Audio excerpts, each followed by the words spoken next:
Hello, so I'm Roxanne from Generations Boutique and Art Studio in Brewer, Maine, and I'm going to put together a quick little tutorial on how to do the custom doormats with the little kit that you get to take home.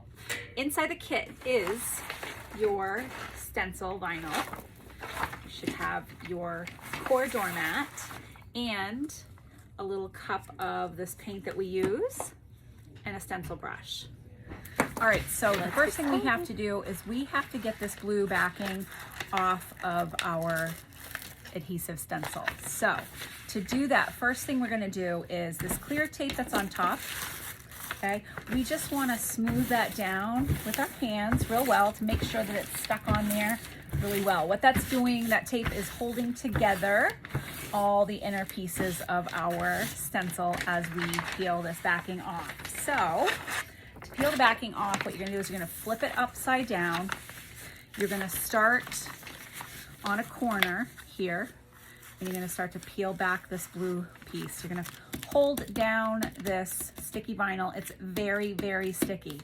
You wanna peel this back slowly, and as you peel back, sometimes parts of the stencil like to lift up. So you want to make sure that you peel it back slowly. And if any parts of this white stencil try to lift up onto that blue paper, you just kind of have to work it back down. So far, so good with this one. Sometimes if you have a lot of wording, letters, intricate design, you have to move very slowly and fight with it a little bit, but this one came off perfectly. Okay, so now you have your sticky stencil and we have to place it onto our... All right, so we have our mat.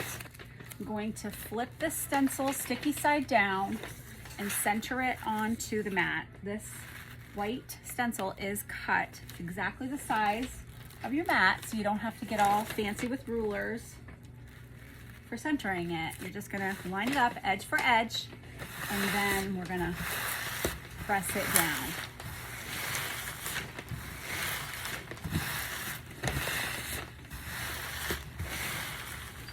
Once you've got it pressed down, you're going to start to peel off now this clear piece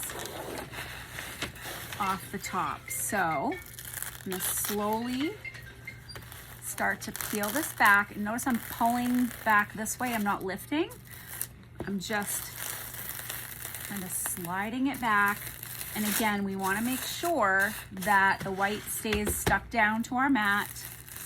And if any little pieces of our stencil try to lift out, you have to just press them back down.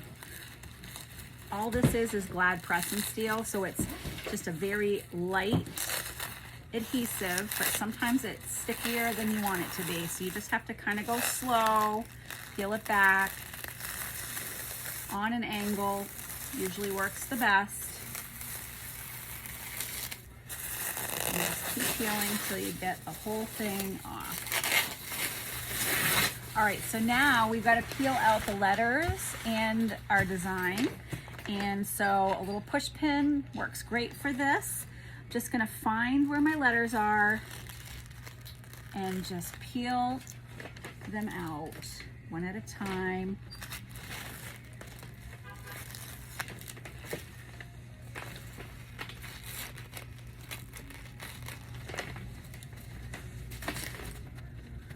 So you want to be careful when you're peeling out letters that have like a center, like an O or an E has a middle.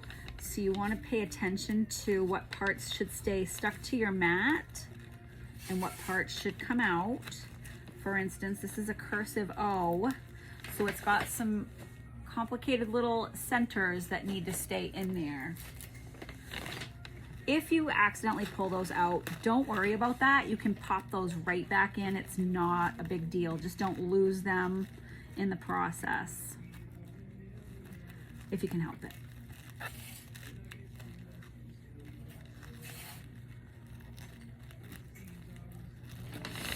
All right, this next part is optional. This is a little mini iron. I got this off of Amazon, but you can use a household iron if you want. This step is going to help you seal the edges of the letters down to the mat a little bit so that you get less paint bleeding underneath. It's just an extra little step. Whether you do it or not is fine, but just know if you do choose to use a home iron, just put it on a low setting and just light, quick tapping. And I'm gonna show you guys how it changes the texture. So it's a light, quick tap, and you'll see that the vinyl just shrivels up a little bit. You can see how quick I'm working because I don't want to melt my vinyl and ruin my stencil. I just want to heat up that glue a little bit to really get it to stick to the mat. I'm gonna do the whole design, just around the edges.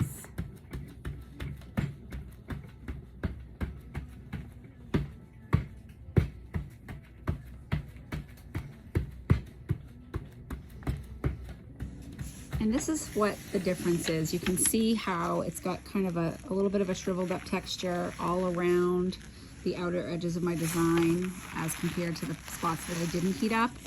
And you can see that it just kind of shrinks it to the mat a little bit. All right, now it's time to put the paint down. So you're just gonna dip your stencil brush into the paint and you're just going to stipple.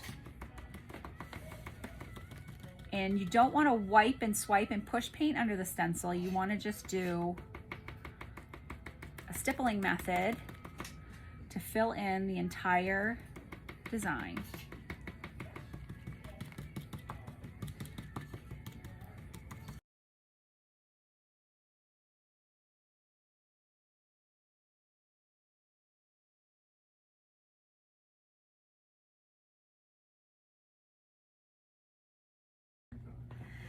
Once you finish one coat, you can go back over it, see if there's any of the brown that's showing through that you want to do a second coat on, and just go around and do a second coat as needed. All right, once you've got it all painted in, filled in as much as you want, you don't even have to wait for it to dry. You can peel off your stencil, just like that. And that little push pin will come in handy for picking out those inner parts of your letters that we left behind. I just stab and grab.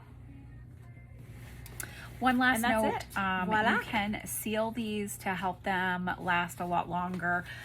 This particular product I bought from Walmart. It's a Scotchgard Outdoor Sun and Water Shield. There are other brands. You could just get a clear coat matte finish spray to spray on. Do not spray this for at least 24 hours. Let it really dry. I'd say let it dry for a couple of days.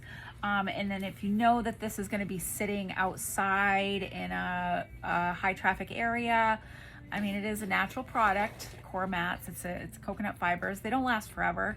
The design won't last forever if it gets beaten up in our Maine winters in the snow and ice and beating sun. So if you are planning on putting it outside where it's going to get bothered by the elements, I would definitely recommend something to seal it with.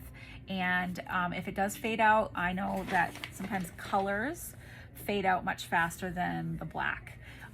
You can use like an outdoor craft paint for all the different colors that holds up better than an indoor craft paint, but they still don't last forever. I noticed that the colors fade faster. So you can always touch this up too. So you could always take a paintbrush after it's been faded a little bit.